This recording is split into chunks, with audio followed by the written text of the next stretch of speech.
Greetings. I'm the doctor with Dr. Tiny. And this is not a proper episode, so much as it is an update, but you may learn a bit of science anyway. Now, things at the castle have been a bit chaotic for the last 6 months, though it's only really become obvious in the last couple. But back in November, I had been diagnosed with breast cancer. Now, before anyone starts worrying, 1, I no longer have cancer, and 2, no, I do not need any funding. I live in Canada, so what I have paid for all the consultations, tests, scans, surgery, and further treatments has been bus fare, and I can handle bus fare. Now, obviously, we will be talking a bit about breasts, and, well, it's not as if YouTube can demonetize a channel that is not monetized in the first place. So, as I said, back in November, I had my very first mammogram. And the technicians told me that since it is my very first and there are no previous scans to compare it to, that if they find, anything even slightly off, they will want to bring me back in to do another one from another angle just to double check. So I, was quite prepared to have to go in a second time. Now, the first time, they put you in, the mammogram machine squishes you. And I was not looking forward to this because it sounds painful. But the first one, it wasn't so bad. It was, there was a bit of pain from the squishing, but nothing that couldn't be handled. The second time, since they found something a little odd, was they hold you a little firmer, and that was a little more painful. Now, to make sense of this next part, we must explain a bit of the anatomy of a breast. It is primarily fat. There are, milk glands in there. There are, veins to bring blood in, and there are milk ducts to bring the milk to where it needs to go. So, what they found on my first scan was tiny little calcified nodules. And this can just be random, or it can be a sign of early cancer. If it's spaced randomly around the breast, it's probably just random.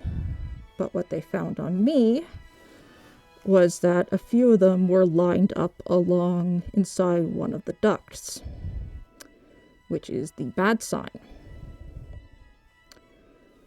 So after 2 mammograms, they wanted to bring me back in again for a biopsy, which again puts you in the mammogram machine to hold you still, but this time squishes very, very, very hard to make sure you do not wiggle. This was very painful. Even after a local anesthetic was put in. And then the biopsy needle itself was I didn't actually get to see it. My head was turned away so that I would be more out of the way for the doctor to work. But the biopsy needle sounds like a nail gun. There is a loud pneumatic sound, and then there is pain. Well, not so much pain since I was under a local, but definitely pressure, and it was very unpleasant. And so they, did that a few times, I guess, to get samples out of different places. And there was a lot more blood than I was expecting, but, well, it was an experience that I survived. And so then I had to come back the next week after the sample had been analyzed to speak to an oncologist to find out what the results were. And that's when I found out that it was indeed cancerous, but not, a full cancer. This is something called DCIS, ductal carcinoma in situ, or duct containment is secure. It basically means that all the cancerous cells were in that one little section of duct rather than starting to spread out like a real cancer. So DCIS, it can just stay that way forever, but it could also become proper cancer and start spreading. So the sensible thing to do is remove it. So then I had a consultation with a surgeon that very day. So they were, the hospital is quite on the ball with these sorts of things. And, you don't have to make, all the appointments yourself. They know what they're doing, and they will just put you through it. So, since DCIS is basically, it's cancer stage 0. It's cancer cells, they're not cancering yet.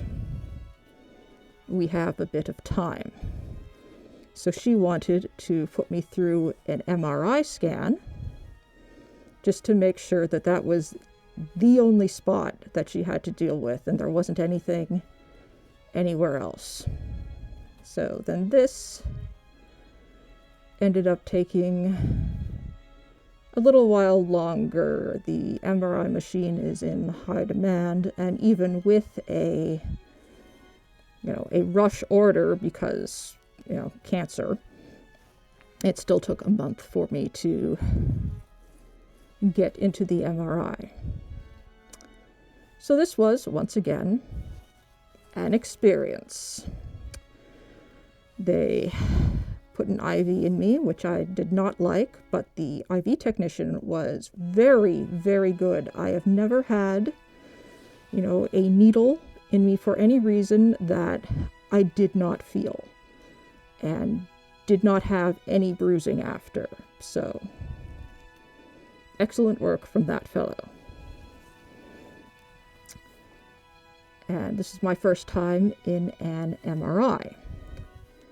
And I was told that, since it's, a tube, basically a coffin-sized tube, that it can be very claustrophobic, even if you are not particularly claustrophobic. I am not.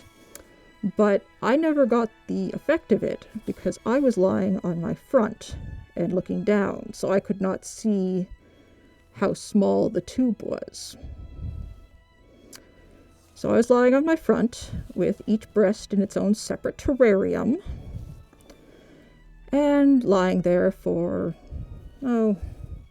45 minutes. It was a long scan. Yes, and it's very, very loud. They gave me, earmuffs, so I didn't have to, hear it at full volume. But, so mostly I just, laid there, held still, disassociated for 45 minutes. That's fine. The other interesting thing is Yes, the reason they had the IV in was so that they could put in a substance that lets things show up on MRIs a little more easily. And one of the odd effects of this is that when it first goes in and hits your system, it feels like you peed yourself. You didn't, but it feels that way, and it's incredibly weird. Fortunately, I was warned about this ahead of time by, a friend who has been through this before, and so I was expecting it and didn't worry when the sensation hit. So now it is time for the surgery. At this point, it is mid-March. And so, yes, for surgery, you can't eat or drink beforehand. They don't want you to, lose control of your bowels and, make a mess of the surgery area. So I go into the hospital feeling quite, not as hungry as I thought, but, my, very dry mouth and all that. So the first thing they do is they hook me up to an IV, which is just a saline solution, which surprisingly helped me feel less thirsty. I guess that's what's supposed to happen, but I wasn't expecting it to be so effective. Now, since apparently I have very dense breasts with a high flesh-to-fat ratio, they needed to stick a little wire in me to guide the surgeon to where she needs to cut, instead of just,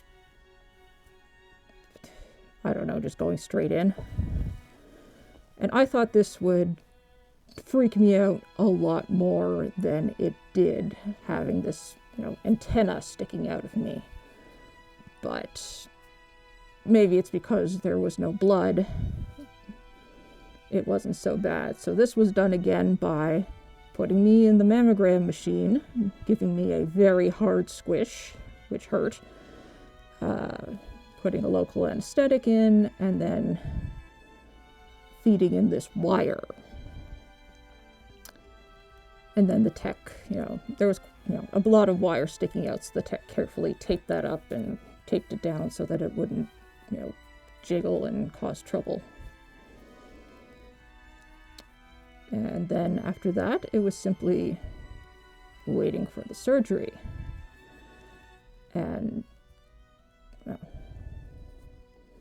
when I had signed in, they had, confiscated all my things. I had brought a few, entertainments along, but they wanted me to put all my clothing and everything else into a bag, and then they would just hang on to it until afterwards. So I was quite bored.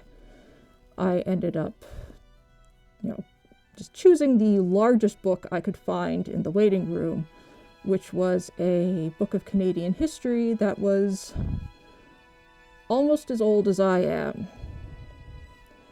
So it was, quite amusingly out of date with, yes, this up-and-coming singer, and it's, Katie Lang. Or, this newly built, theater in Toronto, and it's just that's been there all for 40 years.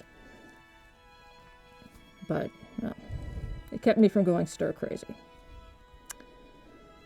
So then I get to the surgery, and they put you on a very, very narrow table. And then they strap you to it, and I was asking, well, where do my arms go? And it turns out they have 2 more little tables that they strap your arms to, so they can move you around. Very silly. So I'm well strapped down, and the other reason to have the IV in my hand was that they could then just plug in the anesthetic. Now, this was the only thing that I was really worried about, was what if the anesthetic doesn't take, and what if it hurts a whole lot? So while I was waiting for that to kick in, I very carefully kept my eyes open instead of just, trying to sleep, and, keeping my eyes open and looking around, making sure they knew I was conscious until I wasn't.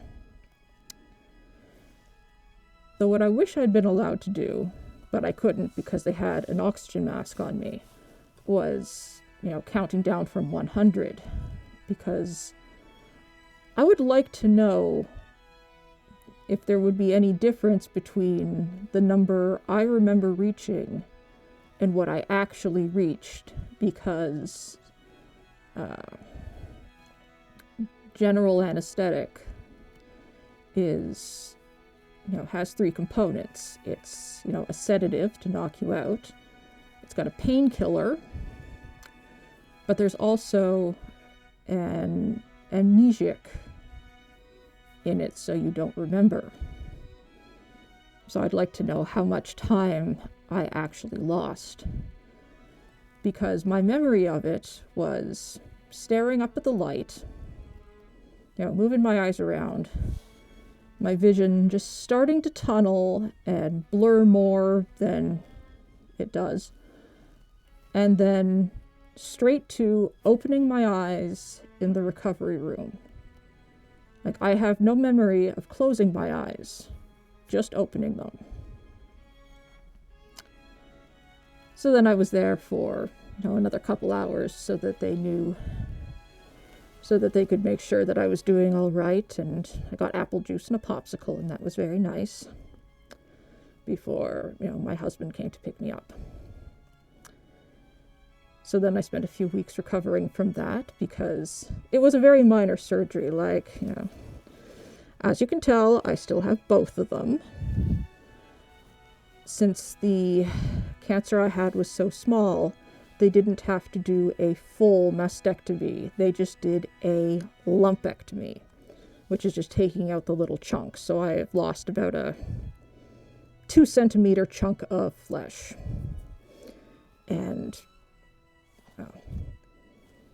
you can't tell unless I'm naked, and as soon as I've got a bra on, you can't tell, and you're never going to see me without my clothes, so you're never going to be able to tell. I also have a very cool scar that I can't show anyone. Well, except every single tech that I've dealt with since. I swear every, breast technician in Toronto has seen my boobs at this point. Yes, the other thing is there are 2 names for the surgical procedure. Lumpectomy, which is an ugly word, but I prefer it to the other term, which is breast conserving surgery. Because as far as I'm concerned, the important part is that the cancer is being removed. The lump is being removed. Not that, my breasts are still intact. But I suppose everyone has their own take on this.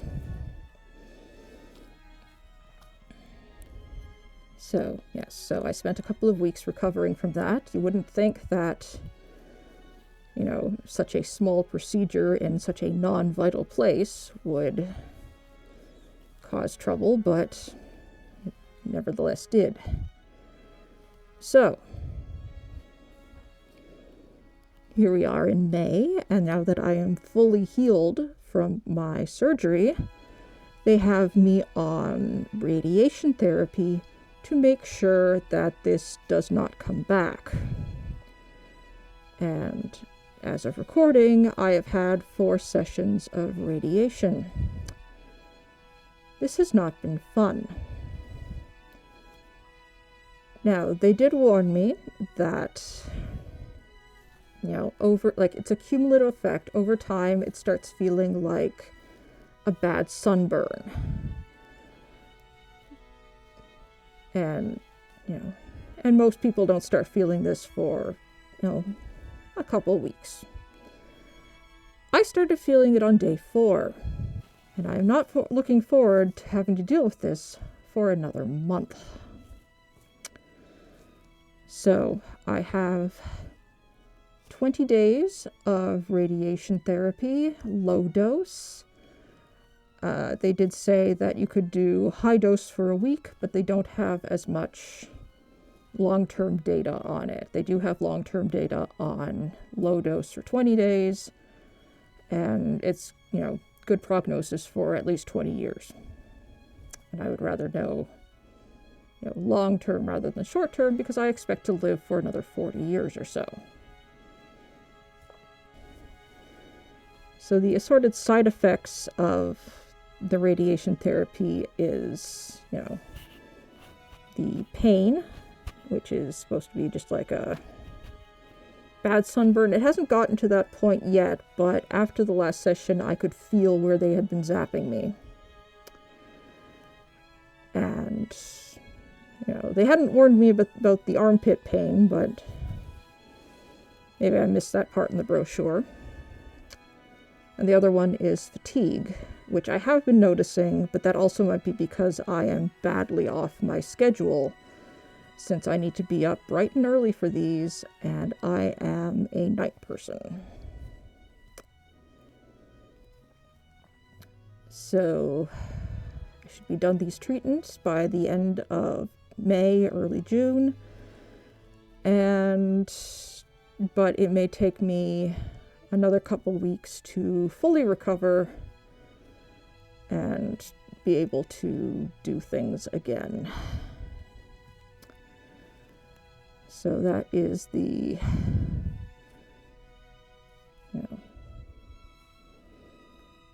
general update, things that you can expect if you happen to have,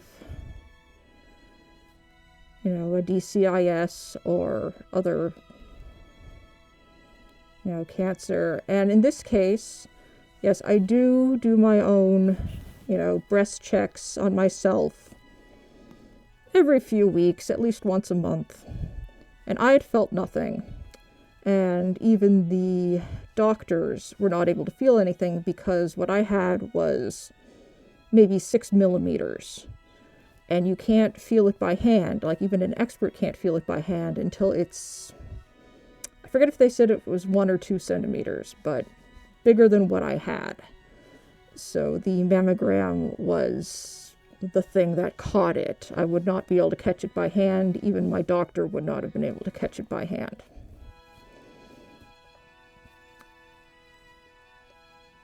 All right. Now, I think that is everything for now. From myself and Dr. Tiny. Stay hydrated.